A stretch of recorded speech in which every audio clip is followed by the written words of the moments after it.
Ludas, thank you for the 5 months. Elenios with the 10-month double sub. Minskin Boo with the new Prime sub. Look at that name. A lot of people are going to know exactly what that name is. Minsk and Boo. Then we have Spazzy Nate with the 7 months. And Gorman with the 1,000 cheer. New to the feed. Love the feed. Can't get enough of the feed. 1,000 cheer to you. Thanks, buddy. I appreciate that, guys. Thank you. Audra Arch, dead ahead. By the way, plus 10 cool points if you know what that Minsk and Boo reference is. And if you don't, then you have a great game waiting for you to play someday. Also, go for the eyes. All right, I think... Yep. Nope. Nope. Nope. Nope. Yep. There we go.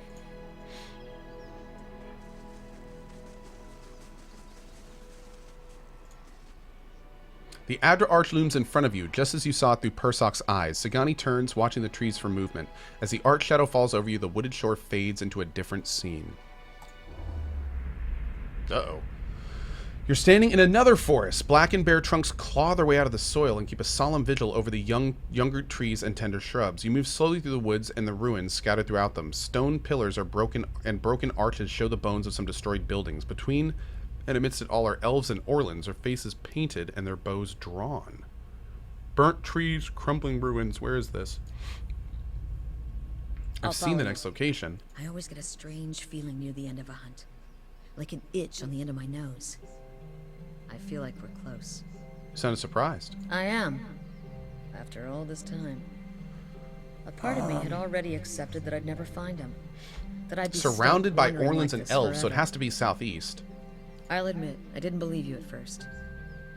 Still didn't until now.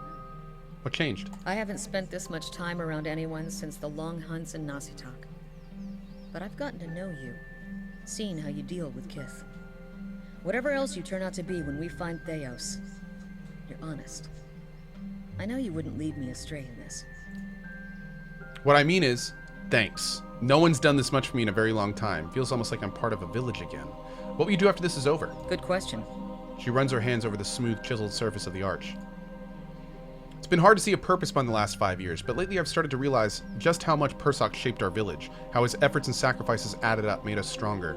Bringing his blessing back to Masuk will strengthen us and draw us even closer together, and I'm proud to know that I'll be the one returning with it. She thumps the Adra wall with the heel of her hand, but I'm getting ahead of myself. First, we've got to find Persoc, as well as your quarry, Cohh. Should give me time to figure out what I'll say to him. What do you think you'll tell him? I guess that depends on who he is now. I'd like to think that traveling for 5 years entitles me to give him a solid earful about all of it. But what really matters to someone in Persoc's position? The village he left behind? The family he likely won't remember? If I'd accomplished as much as Persoc, I'd probably want to hear about it. I hadn't thought of it that way. Who knows? When we find Theos, maybe you'll get your wish. Okay.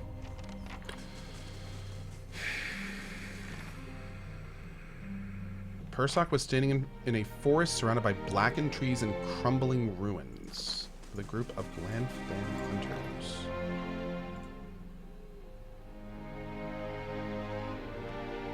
Oh, that's cool. Oh, hell yeah. Okay, that's a new item summon. Beautiful. Oh, I never talked to that dude. Son of a dingus. Those are terrible gloves. I'll take them. All right, hold on. We got to go back up to Caed Nua. Oh, God, I hope we're not too late. We might be too late for this. I may have completely dingused it up. Let's see. It must be the blackened wood, yeah? Oh, I think we might be right in under time. Who is the best god in PoE? There is not a best god in PoE. Abaddon seems like the most of a bro, but Eothas arguably tried to save humanity from Magrin and the girl that is Wodrick? No, Wodika, who is the one controlling Fit a whole Theos. village in here. So Eothas is arguably kind of a bro. We also have Galawain, who's all about the strong.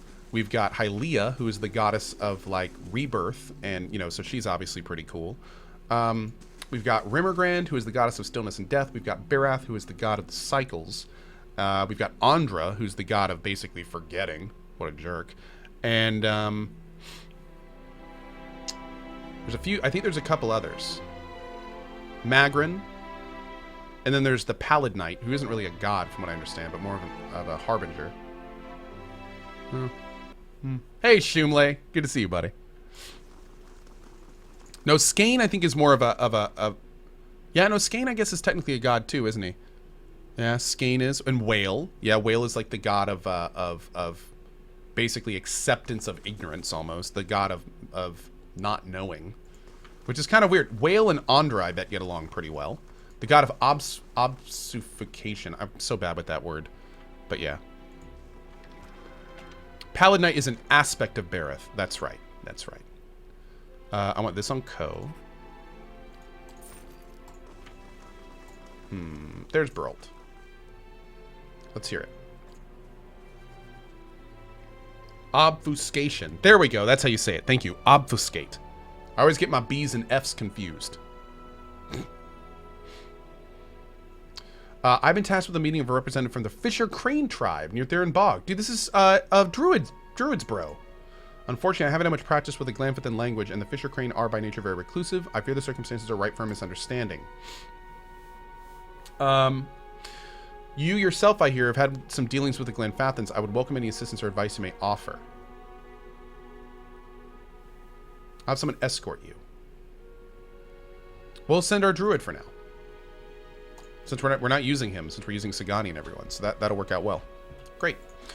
Okay, let's do a rest here. And then, isn't there like an area called the Blackened Wood or something? Maybe that's where we're supposed to be going. We're trying to find Andra, the god of gaslighting. Nice. We're trying to find a blackened wood with burned out structures where Glanfathans used to be. So, yeah. Have I talked to the steward in Caed Nua since freeing the Adder Dragon? No, I haven't actually. Let's go do that real quick. Yeah, we've technically like cleared the endless paths now. Did I do the quest in Craghold? No, I haven't yet. No. I think we're actually going to do that after we wrap up these quests here. Did Cohh clear the Caed Nua dungeon? I did. Yeah, but we freed the dragon, didn't kill it. But we did clear it. That was a lot of fun. The Endless Pass is awesome. I had a good time down there. I have heard terrible things. I worried you would not return. Is it true that there are riots in Defiance Bay? And that Avar Wolfgren has been slain? Yes, and I'll make Theos pay for what he's done. I'm sure you will, my lord, as much as he deserves it. May the gods harry his every step. I'm glad, above all, that you are not harmed. I can only hope the Defiance Bay recovers. What's the state of the keep? I have to say, my lord, you've done an impressive job of restoring the keep's defenses. I don't think a mouse could sneak past the walls. Well, on to business. Oh, and then all this. Okay, cool. You've done it. You've done it. I felt the change from here. It's as if there was a noise, a voice, underlying every sound in the keep, and I had simply ceased to notice. The silence now seems almost strange.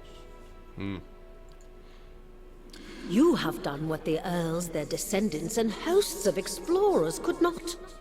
There is nobody left to challenge your claim. You are well and truly master of Caed Nua. We have known that from the beginning, of course. But now, all the world will know and share my pride in your accomplishments. Hell yes. 8 and 8. That's huge. That's huge. Awesome. Awesome, awesome. Harry the Unharry. May the gods harry his every step. Thanks, Harry. I agree. Cardalin84 with the new sub. Shumley with the 13 months. PT with the new Prime sub. And Harry with that 500 cheer. Thank you for that, buddy. Thank you, thank you. Master Carnage. That's right, Zerlis. Yeah. That's one of my favorite parts from, what was it? Commander Carnage. I must from say, Battletech. I'm impressed. All right, let's go find these woods.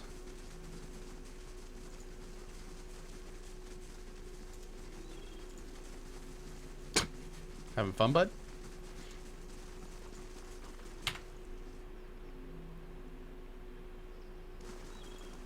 Hey, Grumpy Fishy! Congratulations, my man. That is awesome, buddy. That is awesome. Big congrats, dude. Big congrats. Oh, there isn't a place called the Blackened Woods. That was totally wrong. Maybe Black Meadow?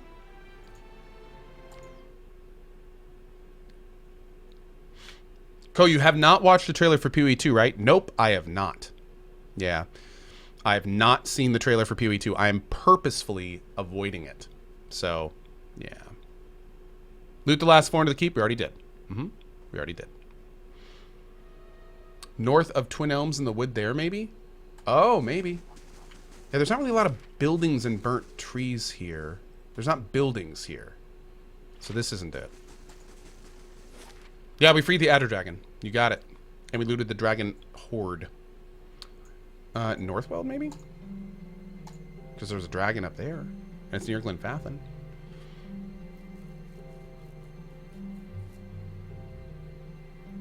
Hey, Daryl. How you doing this morning, bud?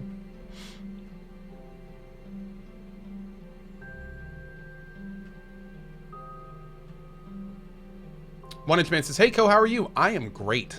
How are you? The figurine. It's glowing. Found it.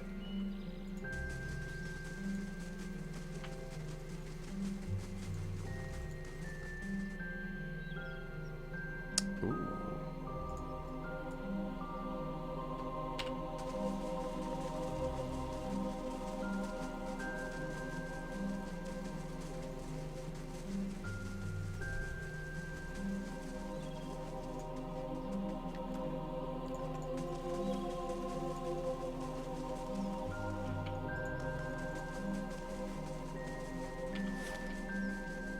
Oh, maybe over here. Engwith in Ruins. Oh, shit. Oh. You come across a clearing and see a group of Glenfathen standing in a circle. Sagani glances from the outer statuette to the hunters, looking for a connection. Meanwhile, the hunters turn and notice you. Their bows are drawn. Does the name Persock sound familiar to any of you? What kind of Estromore foolishness is this? They step aside and turn to you. As they do, you see something on the ground behind them. Lying amidst the ferns is a white stag. Dark blood mars its brilliant coat, and its sides tremble with quick, shallow breaths. You feel a presence in the beast? Something ancient and familiar. Before you can speak, something thumps to the ground. You look down and see the Adra bear, its bright glow flickering. Auric's shadow. Sagani draws up beside you, her eyes fixed on the dying stag. Adair realizes what he's seeing and covers his mouth. I'm sorry, Sagani. One of the hunters takes a step forward, and Sagani raises her bow, and arrow knocked. Any closer, and you'll bleed out next to him. Her voice is low and tremulous. I never thought I'd prepared myself to meet a stranger. To share the honor and history of my village with someone who had no knowledge of us. Even someone who'd scorn our way of life. If you're gonna do this, you've got to hurry. I was going to tell him about the years of abundance in Masuk. How his granddaughters have hunted caribou, and his grandsons made our walls strong. But he'll be gone in minutes. I have to admit, it's a little ironic how his granddaughters have hunted caribou, and he came back and got hunted. Ouch. It doesn't matter what you say, he's dying, and you're doing this for your village. Her face grows still. She kneels by the fallen stag, placing her hand on its head. She begins speaking. Her voice is steady and measured, and her words are guttural and unfamiliar. At first, you think she's reciting a poem in her native language. After a moment, you realize that she's listing the names of every person in her village. At last, you hear her speak her own name. The stag takes a final, shuddering breath and falls still. If you've finished your chanting, we need to get to work before the meat spoils. She looks up, and for a moment, horror and anger flash through her eyes. But as she looks at the dead deer, she shrugs and turns, leaving the lusterless Adra figure in the dirt. I've finished what I came to do. Let's go. Wow. And that's the end of her quest.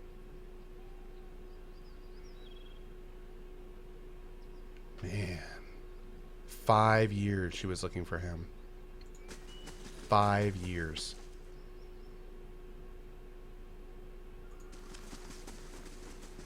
Damn. So wait. I know the Twitch meme is bad ending. But is there a good ending to this? Is there a way I could have done that differently? I don't want to kill the hunters. I don't feel like that was the right thing to do. JC Wyman says, I'm confused. What just happened? So basically, Fedori says you did horrible? What exactly did I do horrible, Fedori? Or are you just like, oh, there's no way to save it. Okay. Okay.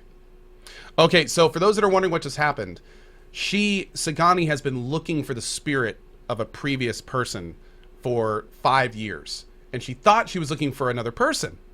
But unfortunately, it turned out to be a stag, yes. And the second we found him, he was killed, so... My answer was the wrong one? Fedori says you influenced Sagani?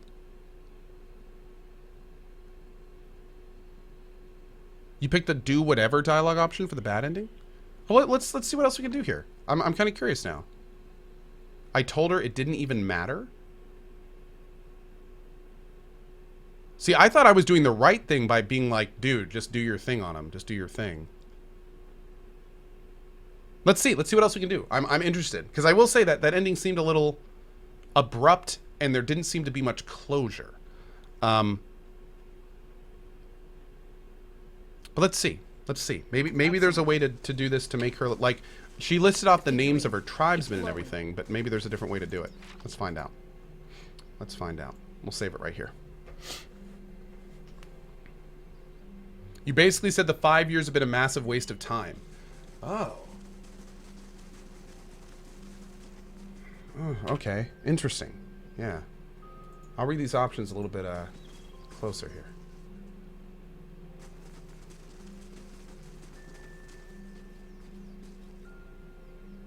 His name Persock sounded familiar.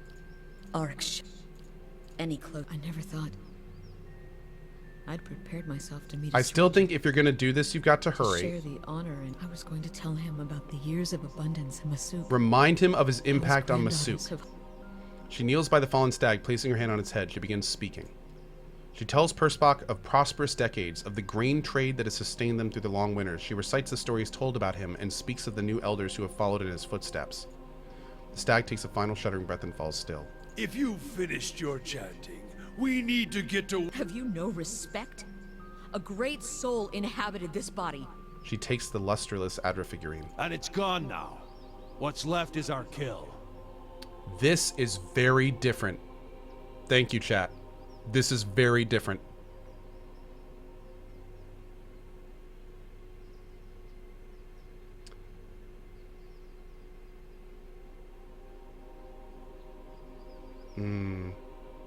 You owe Sagani an apology. I want nothing from the tongues of these carrion eaters, coming from people who revere stones and long-dead Adra.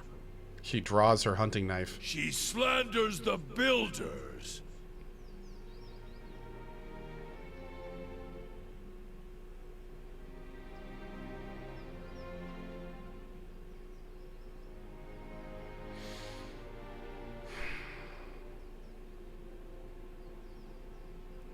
Sagani, this isn't worth bloodshed. This is about my people, our way of life. Oh.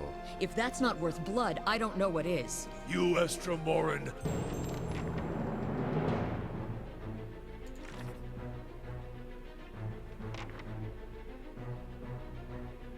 Oh, okay. I think the trial reaffirmed her sense of purpose.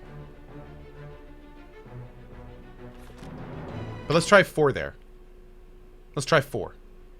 I don't like how I did not mean to like affront her beliefs by that. So let's try this other option. I like that direction though, chat. That was a great call on that. That was a really good call on thank you Fedori in particular. That was good. I definitely like this a lot better. Figurine. It's Absolutely. glowing. We could go scum the resolve option, but I don't want to do that. What kind of... Arx. Any cloak. I never thought I was going to tell him about... If you've... Have you... And it's gone now. What's left is our... I want nothing coming from... She slanders the builders. Are you so quick to forget all I've done for the Fangs? Very well. We leave you in peace then. Okay. Okay. That seems good. Yes? I think I'm okay with that. And most importantly, now in here, let me just absolutely verify that, but I'm 90% sure. What was it called? This one? I think the trial reaffirmed her sense of purpose. So I think that was good. I think that was good. Kid in the Cat says, EverQuesting, please. I think that was good. Hey, Magus Baggins, how are you today? Yes. Okay. Now, how do I eat the stag in front of Sagani? Can I can I loot it, or can I just cook? Can I just start cooking? Maybe I can set up a little fire right here. Oh, don't do that. Okay. Okay. Whoops. All right. So next up is, I think we're gonna head back up to Caed Nua, do a couple quick rests, and then see about grieving mother. And then I think that's the last main story quest to do. We then have 2 DLC people we can do. The Burden of Memory and the Devil of Karak.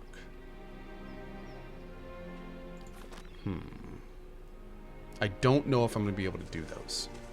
I hate to say it. I don't know, because I kind of want to go check out Craighold. Did I loot the Dragon Cave? I did. Oh, and the monk. That's right. What's the monk's quest?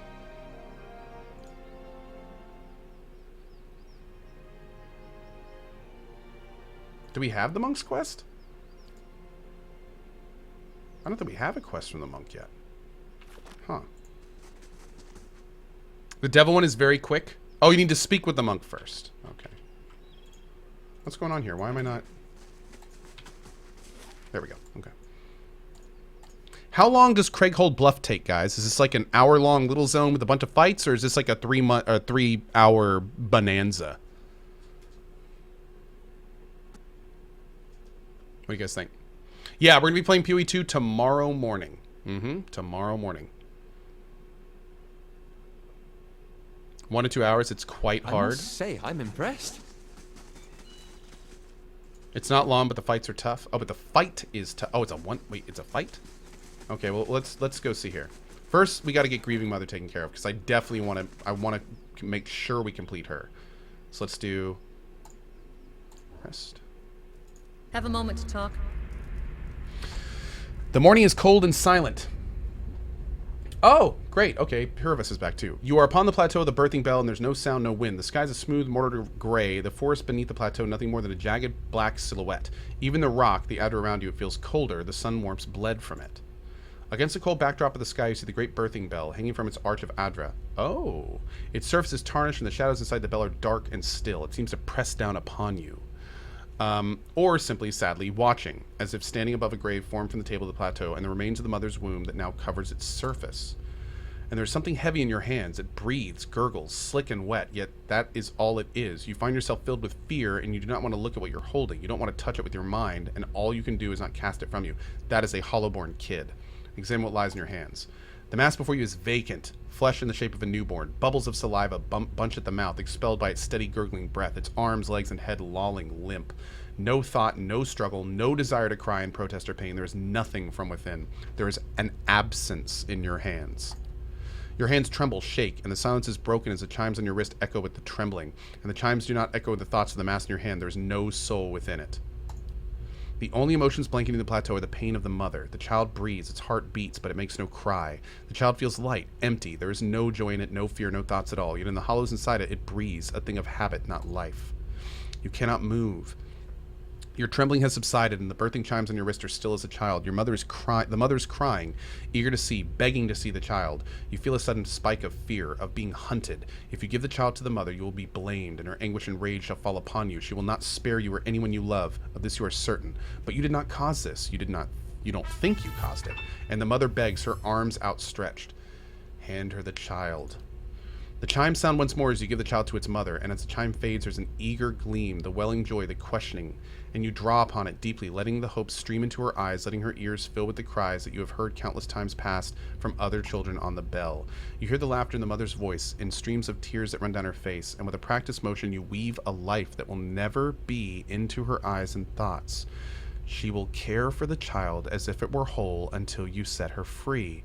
She will care for it until you find a way to heal what has happened, until the reality cannot be dispelled anymore.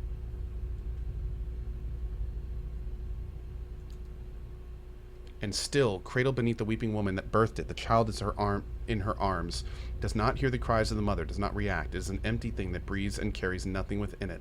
And the chimes on your wrists lie still. They are bound to you like chains, never to sound inside a newborn's mind ever again. Whoa. First of all, Sagani. A deer in the middle of Air Glonfoth. But I'm glad I can bring this success back to Masuk. And perhaps And now for Persok something will return completely to us different. someday because of it.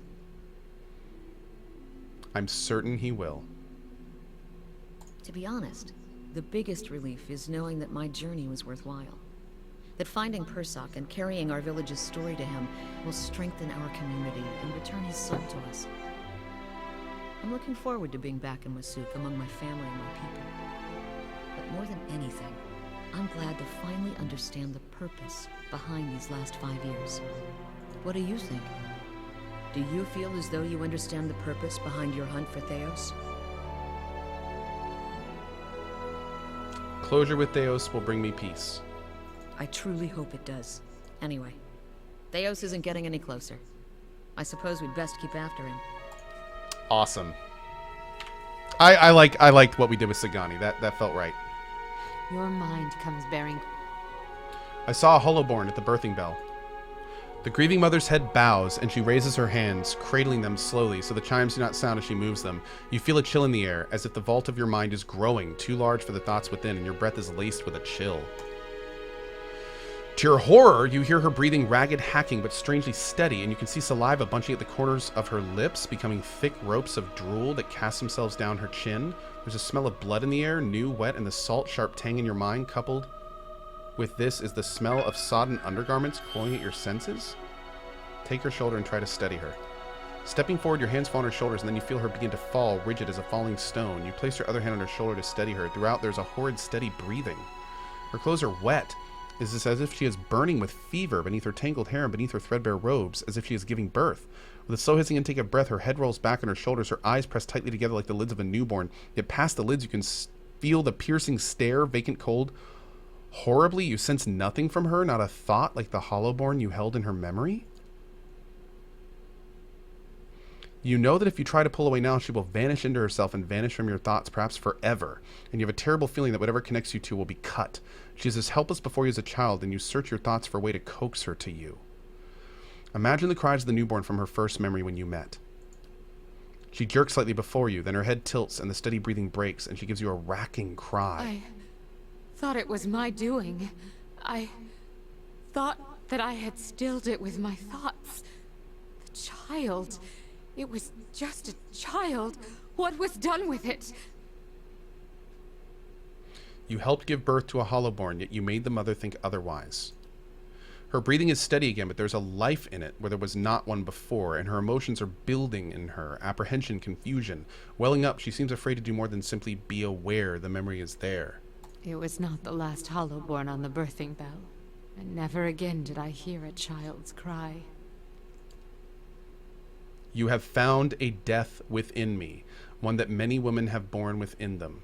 The words swirl with impulses and weight spiraling around her, and you feel as if you are being dragged into it. I sought to serve women in need, and instead my hands ushered no new life. What happened next, I bear the responsibility for. What happened next? The first birth was the deepest, the saddest. Nothing I could do could find the child's spirit, guide it to him. You feel a strange absence between you, as if your thoughts are being shared across a great distance. The thoughts bleed out for a moment, then return sharp, near personal. I could not understand what had happened, what I might have done. I feared I could not dwell on that thought. The child was always there, always a reminder of what had happened, a marker. I made her care for it. I made them all care for it, until I could find what I had, what had gone wrong. But the hollowborn, it wasn't your doing, it happened elsewhere. Little word of the outside world reached us. It was enough time for rage and pain and grief to guide hands. I feared what would happen to the children, what would happen to me. Every mother knows her womb may shed a stillborn, but these cold, soulless creatures, The parents wouldn't have understood, and fear of the unknown breeds violence. What happened then? I held their minds within mine. I shaped and guided them as long as I could.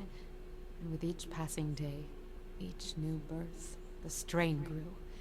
And the more I felt my control slipping, the more I focused my thoughts.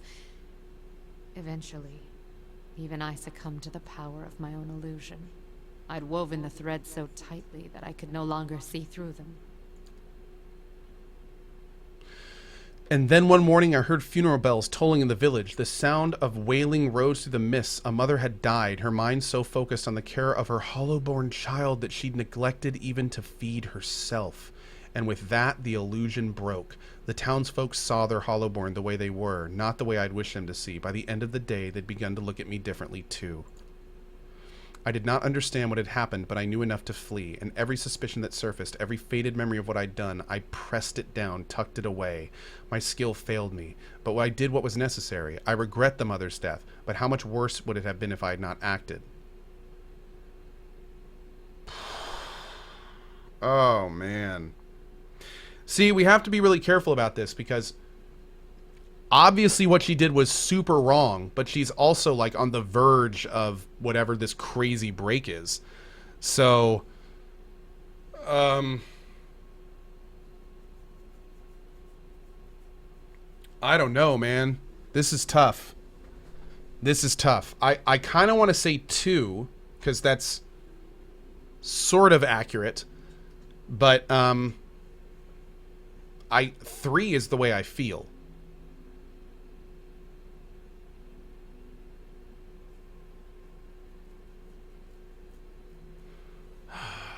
Let's go with 4. There were other ways. You could have sought outside aid for the children or fled if you'd feared for yourself. The choices you speak of are not always clear in crisis.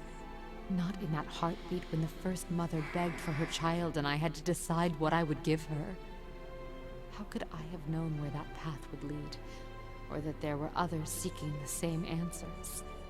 And even so, that hesitation would have cost a young life. The right thing is not always easy, and yet if we can redeem the lost children of the Deerwood, our struggle will be worth it. The grieving mother's mind is silent and still for several moments. She lets your words wash over her, seeping into the cracks of her own thoughts. My actions only caused more misery. Worse, I took from an entire village, made them as empty and helpless as the children I sought to protect. Okay, it's much better if she realizes her problems and not us telling her. But you feel it was right to hold and direct their minds, even knowing the cost?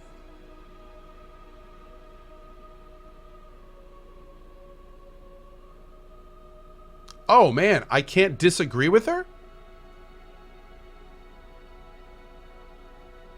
Uh-oh.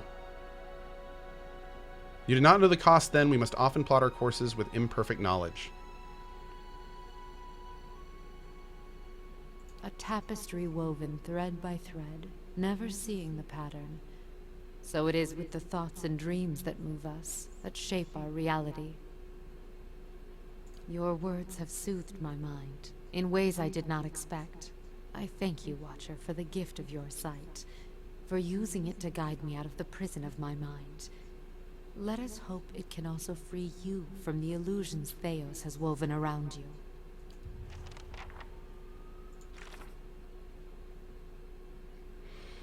The grieving mother is still haunted